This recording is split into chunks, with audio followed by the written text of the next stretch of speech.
अतः कीलकम। मार्कंडेय जी कहते हैं, विशुद्ध ज्ञान ही जिनका शरीर है, तीनों वेद ही जिनके दिव्य नेत्र हैं, जो कल्याण प्राप्ति हेतु हैं तथा अपने मस्तक पर अर्ध चंद्र का मुकुट धारण करते हैं, उन भगवान शिव को नमस्कार है। मंत्रों का जो अभी कीलक है, अर्थात मंत्रों की सिद्धि में विघ्न उपस्थित करने वाले शाप रूपी कीलक का जो निवारण करने वाला है, उस सप्तसती स्त्रोत को संपूर्ण रूप से जानना चाहिए और जानकर उसकी उपासना करनी चाहिए। यद्यपि सप्तसती के अतिरिक्त अन्य मंत्रों के जप में भी जो निरंतर लगा रहता है, वह भी कल्याण का भागी होता है। उसके भी उच्चाटन आदि कर्म सिद्ध होते हैं। उसे भी समस्त दुर्लभ वस्तुओं की प्राप्ति हो जाती है। तथापि अन्य मंत्रों का जप न करके केवल इस सप्तसती नामक स्तोत्र का ही से ही देवी को स्तुति करते हैं, उन्हें स्तुति मात्र से ही सच्चिदानंद स्वरूपिणी देवी सिद्ध हो जाती हैं। उन्हें अपने कार्य की सिद्धि के लिए मंत्र, औषधि या अन्य किसी साधन के उपयोग की आवश्यकता ही नहीं रहती। बिना जप के उसके उच्चाटन आदि समस्त अभिचारिक कर्म सिद्ध हो जाते हैं। इतना ही नहीं, उनकी संपूर्ण अभिष्ट वस्तुएं भी सिद्ध हो जाती हैं। लोगों के मन में यह शंका थी कि जब केवल सप्तसती की उपासना से अथवा सप्तसती को छोड़कर अन्य मंत्रों की उपासना से भी समान रूप से सब कार्य सिद्ध होते हैं, तब इनमें श्रेष्ठ कौन सा साधन है।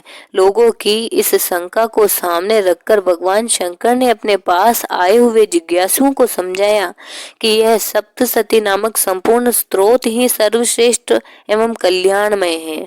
तदनंतर भगवती चंडिका के सप्तसती नामक स्त्रोत को महादेव जी ने गुप्त कर दिया। सप्तसती के पाठ से पुण्य प्राप्त होता है, उसकी कभी समाप्ति नहीं होती है, किंतु अन्य मंत्रों के जप जन्य पुण्य की समाप्ति हो जाती है। अतः भगवान शिव ने अन्य मंत्रों की अपेक्षा जो सप्तसती की श्रेष्ठता का निर्णय किया, उसे यथार्थ ही जानना चाहिए। अन्य मंत्रों का जप करने वाला पुरुष भी यदि सप्तसती के स्तोत्र और जप का अनुष्ठान कर ले, तो वह भी पूर्ण रूप से कल्याण का भागी हो जाता है। इसमें तनिक भी संदेह नहीं। जो साधक कृष्ण पक्ष के चतुर्दशी और अष्टमी को एकाग्रचित होकर भगवती जी की सेवा और अपना सर्वस्व समर्पित कर देता है, उसे प्रसाद रूप में ग्रहण करता है, उसी पर भगवती प्रसन्न होती है, अन्यथा उनकी प्रसन्नता नहीं प्राप्त होती। इस प्रकार सिद्धि के प्रतिबंध रूप कील के द्वारा महादेव जी ने इस स्त्रोत को कीलित कर रखा है, जो पूर्वोक्त रीति से निष्कीलन करके इस सप्तसती स्त्रोत का प्रतिदिन स्पष्ट उच्चारण पूर्वक पाठ करता है, वह मनुष्य सिद्ध हो जाता है, वही देवी का पार्षद होता है, वही गंधर्व भी होता है। सर्वत्र विचरते रहने पर भी इस संसार में उसे कहीं भी भय नहीं होता। वह अपमृत्यु के वश में नहीं पड़ता, देह त्यागने के अनंतर मोक्ष प्राप्त कर लेता है। अतः कीलन को जानकर उसका परिहार करके ही सप्तसती का पाठ आरंभ करें। जो ऐसा नहीं करता है, उसका नाश हो जाता है।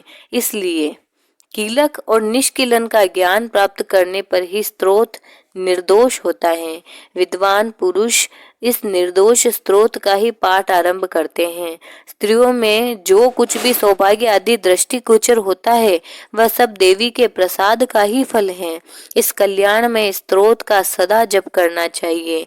इस स्त्रोत का मंद स्वर से पाठ करने पर स्वल्प फल की प्राप्ति होती है। उच्च स्वर से पाठ करने पर पुण्य फल की प्राप्ति सिद्धि होती है। अतः उच्च स्वर से ही इसका पाठ आरंभ करना चाहिए। जिनके प्रसाद से ऐश्वर्य, सौभाग्य, आरोग्य, संपत्ति, शत्रुनाश, परम मोक्ष की भी सिद्धि होती है, उन कल्याणमयी जगदम्बा की स्तुति मनुष्य को क्यों नहीं कर